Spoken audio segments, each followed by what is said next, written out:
জানাচ্ছি আনন্দলোকে। পুরো সপ্তাহের বিনোদনের আপডেট নিয়ে আপনাদের সাথে আছি আমি নুসরাত জেরিন। দর্শক, শুরুতে জানিয়ে দিচ্ছি কি কি থাকছে আজকের আয়োজনে। ডিরেক্টরস গিল্ডের সভাপতি হলেন শহীদুজ্জামান সেলিম।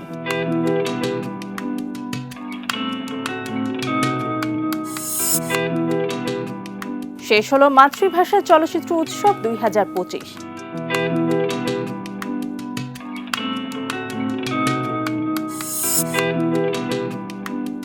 শুটিং শুরুর আগে টগর সিনেমা থেকে বাদ পড়লেন দিঘি।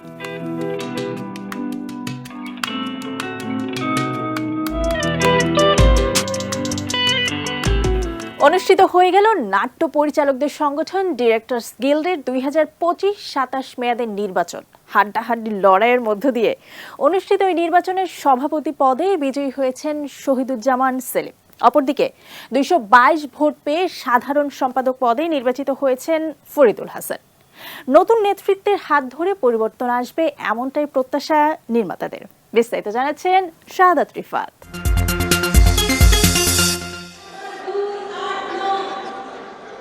সকাল 9টা থেকে শুরু হয় ভোট গ্রহণ।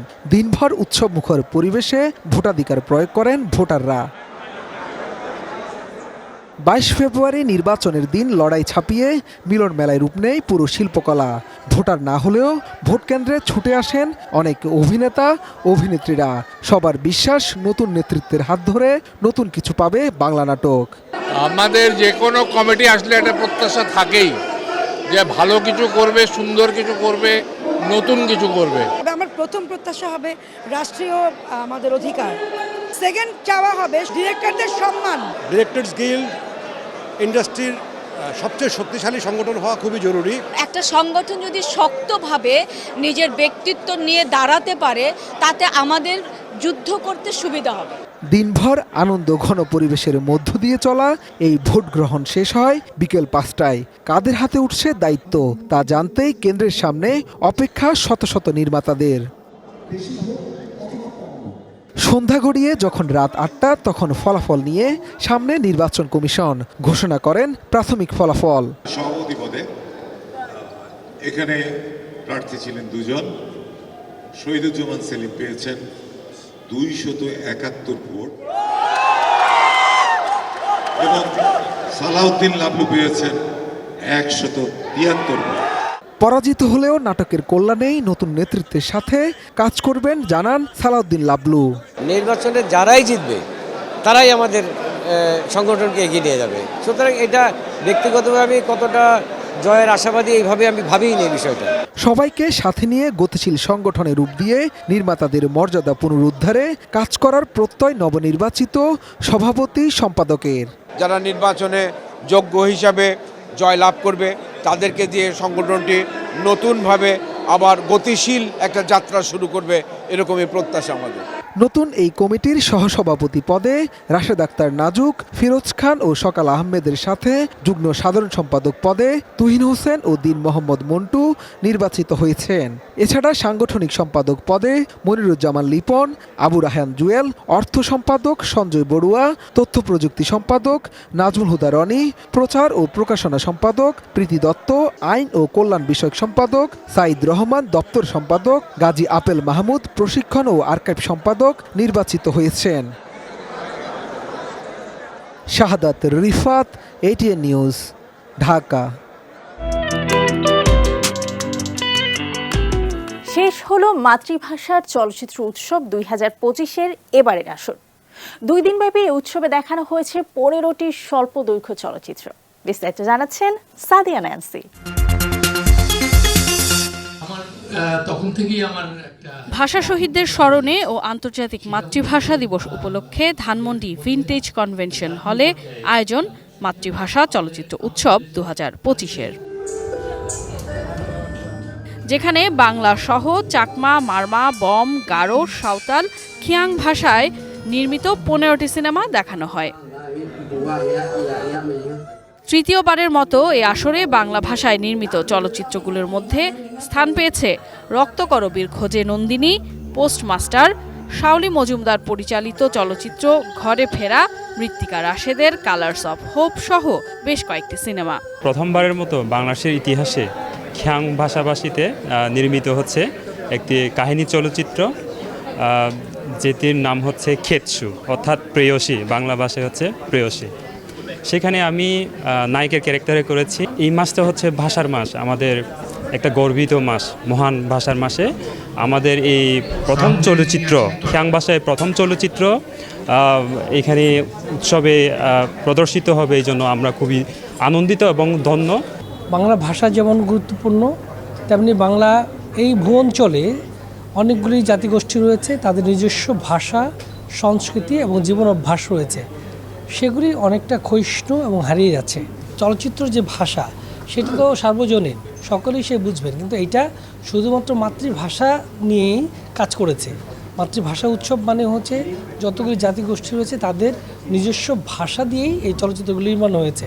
অনেকে হয়তো বা ভাষাটা বুঝবেন না, তার জন্য সাবটাইটেল ব্যবহার করা হয়েছে, যাতে করে এই চলচ্চিত্রগুলি যোগাযোগ সক্ষম হয়, যে কন্টেন্ট বা কাহিনীগুলি যেন সাধারণ বা যে কোনো মানুষও বুঝতে পারে।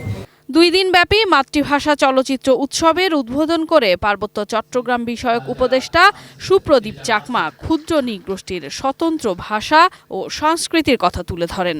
দেখুন, এই সংস্কৃতি, এই কালচার, ক্ষুদ্র সংস্কৃতি বিভিন্ন নামেই দেখেন, একবার বলেন উপ, একবার বলেন নৃ, সবই বলেন আপনারা। এই জাতিগোষ্ঠীগুলোকে টিকে রাখার জন্য আপনাদেরই কাজ করতে হবে। এটা আপনাদের বুঝাতে হবে যে মানে চিটাং হিল টেক্স বলি, অন্যান্য যে কোনো জায়গাতে, এটা সিলেট হোক, রংপুর হোক, সব জায়গাতে কিছু না কিছু সৌন্দর্য আছে। এগুলি তো যদি আপনারা তুলে ধরে নিয়ে আসতে পারবেন, সিমিলারলি আমরা চিটাং হিল টেক্সের মানুষ কিন্তু বাংলাদেশের এই সৌন্দর্যটাকে আরও বাড়িয়ে দিয়েছি। এ সময় ভাষা, ধর্ম, বর্ণ নির্বিশেষে সবাইকে এক হয়ে অসাম্প্রদায়িক বাংলাদেশ গড়ার আহ্বান জানান বক্তারা। বিকেল 3টে থেকে উৎসব শুরু হয়ে রাত 9টা পর্যন্ত এবারের আয়োজন চলেছে, যা সবার জন্য উন্মুক্ত ছিল। Sadia Nancy, ATN news, Dhaka.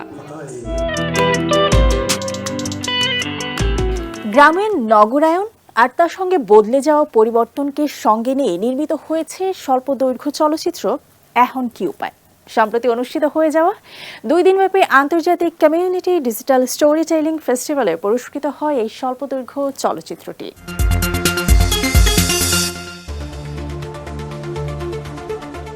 নগরায়নের ফলে গ্রামেগঞ্জে তৈরি হয়েছে অসংখ্য ব্রিজ, কালভার্ট। গ্রামের মানুষ নদী পারাপারে এখন আর কেউ খেয়া নৌকায় ওঠে না। ফলে সময়ের সঙ্গে সঙ্গে মাঝিদের উপার্জন কমে আসে, আর কেউ কেউ চলে যায় ভিন্ন পেশায়। আবার কেউ খেয়া পারাপার করতে গিয়ে দীর্ঘদিনের প্রেমিকাকে হারিয়ে পুড়িয়ে ফেলে নিজের শখের নৌকা। এমনই এক গল্প নিয়ে নির্মিত হয়েছে স্বল্পদৈর্ঘ্য চলচ্চিত্র এখন কি উপায়, যেখানে ফুটে উঠেছে একজন মাঝির প্রত্যাহিক জীবনের সুখ দুঃখের গল্প। স্বল্পদৈর্ঘ্য চলচ্চিত্রটি নির্মাণ করেছেন 2 বন্ধু তোফায়েল আহমেদ এবং হাসিফ হাসনাইন। Camera 1 2 3 action. জানা যায় এই স্বল্পদৈর্ঘ্য চলচ্চিত্রে ব্যবহৃত প্রতিটি শব্দ ও সুর তাদের নিজের ধারণ করা। এছাড়া চলচ্চিত্রে ব্যবহৃত হয়েছে হাসিফ হাসনাইন রচিত এবং তোফায়েল আহমেদের গাওয়া একটি মৌলিক গান।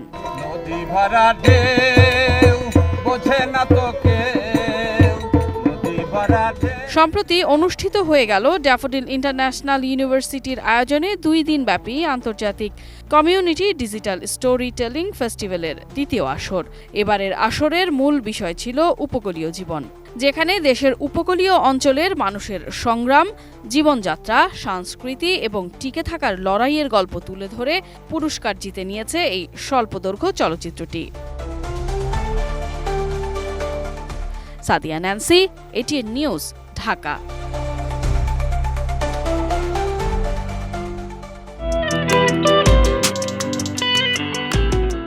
দর্শক, সময় হলো ছোট্ট একটি বিরতির। ফিরছি কিছুক্ষণ পর, থাকুন এটিএন নিউজের সাথেই।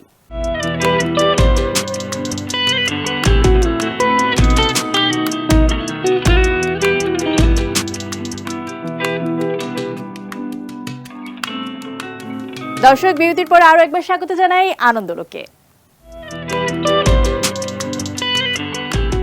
চলতি বছরের শুরুতে টগর সিনেমার ঘোষণা দিয়েছিলেন পরিচালক আলোক হাসান। তখন বলা হয়েছিল নায়িকা হবেন প্রার্থনা ফারদিন দিঘি। তবে শুটিং শুরুর আগে জানা গেল এই সিনেমায় থাকছেন না দিঘি। মোশন পোস্টারে দেখা গেল পূজা চেরিকে।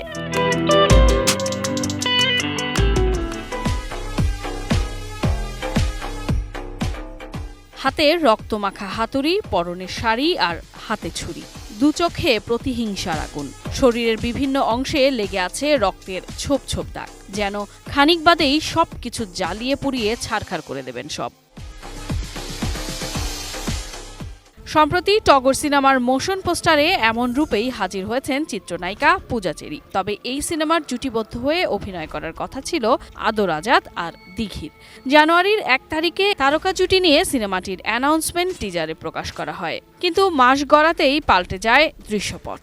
নতুন প্রকাশিত মোশন পোস্টারে দিঘির জায়গায় দেখা যায় পূজাকে। পূজার পাশাপাশি আদর আজাদকেও দেখা গেছে মারদাঙ্গা লুকে, হাতে রক্তাক্ত কুড়াল, ঠোঁটে জ্বলন্ত সিগারেট আর চোখে মুখে প্রতিহিংসার আগুন। জানা যায় মোশন পোস্টার প্রকাশের মধ্য দিয়েই সিনেমার আনুষ্ঠানিক যাত্রা শুরু হলো। 25 ফেব্রুয়ারি শুরু হয়েছে সিনেমার শুটিং। ছবিতে নাম ভূমিকায় অভিনয় করেছেন আদর আজাদ, তার বিপরীতে আছেন পূজা চেরি। এছাড়াও অভিনয় করবেন আজাদ আবুল কালাম, রোজি সিদ্দিকী সহ আরও অনেকে। Sadia Nancy, ATN news, Dhaka. প্রতি বছরে মুক্তি পাচ্ছে নানা ধরনের সিনেমা, তবে সবচেয়ে ব্যবসা সফল সিনেমার তালিকা সব সময় দখল করে আছে ফ্যান্টাসি আর সুপার হিরোদের সিনেমা। চলুন দর্শক, দেখে নেওয়া যাক সবচেয়ে বেশি ব্যবসা করা কিছু হলিউড সিনেমার গল্প।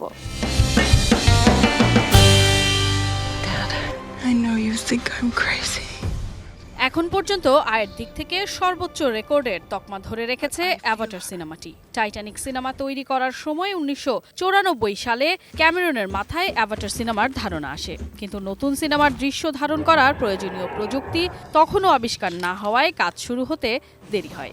এখন পর্যন্ত সিনেমাটি আয় করে $272.33 বিলিয়ন।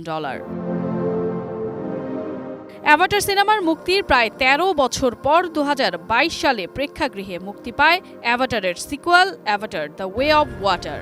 এ ছবিতে অভিনয় করেছেন স্যাম ওয়ার্দিংটন, জয়ী সালদানা সহ আরও অনেকে। বক্স অফিস থেকে সিনেমাটি এখন পর্যন্ত আয় করেছে $2.320।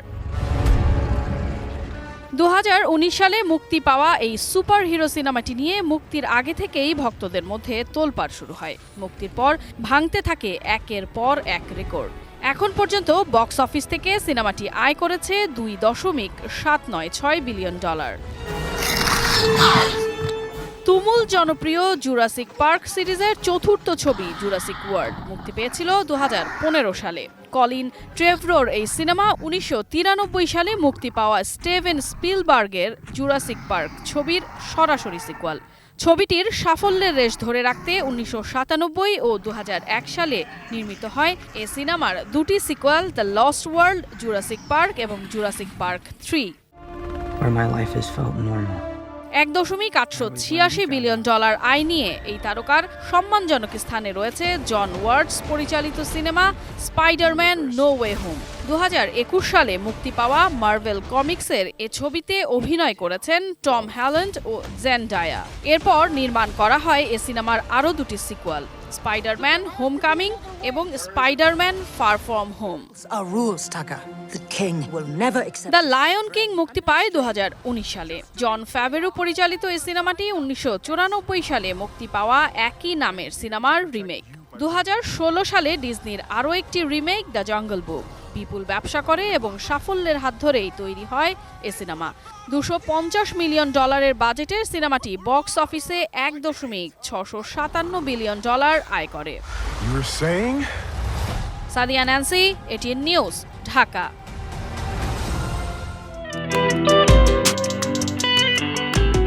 দর্শক, এই ছিল আজকের আয়োজন। দেখা হবে আবারও নতুন সব বিনোদনের আপডেট নিয়ে। ততক্ষণ পর্যন্ত ভালো থাকুন, সুস্থ থাকুন, এটিএন নিউজের সাথেই থাকুন।